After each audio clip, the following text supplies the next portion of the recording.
where you're from and what your name is.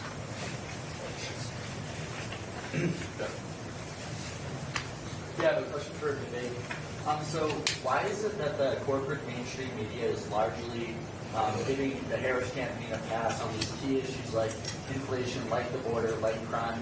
Are they essentially a lapdog for the left at this point?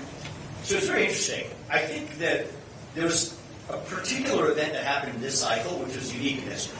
We've always had the debate whether the media tends to lean left. I believe they do, but we can have that debate. But this particular cycle, for 3 years, the media gave Joe Biden a free pass on cognitive deficits that the American people should have known about. Right now, we have an open question that we still haven't answered. Who's running the United States of America right now? Joe Biden was not good enough to even be a Democratic nominee for U.S. president. Then who's actually handling the nuclear codes? Who's actually making the decisions in the situation? It's tough to believe that that's Joe Biden. But the media then for a month, for 3 years gave him a pass. But then for a month, when they decided, the powers that be decided that he was to be discarded after that disastrous CNN hosted debate, that, I think, bought a level of artificial credibility with the American voter to say, oh, aren't we going to criticize Democrats as well? I think the American voters, though, are smarter than to see through that for much longer. So I think after this convention and after Labor Day weekend, that's really when the thick of this race begins.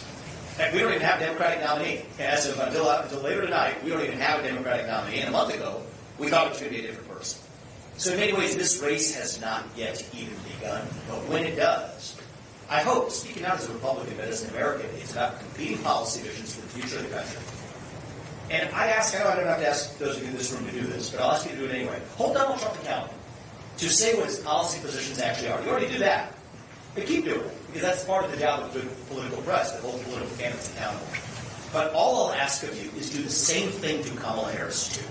And if so, we're going to have a free and fair election where voters actually get to decide who the president is that needs to be. Stephanie Bolzer, I work for debate in German communication.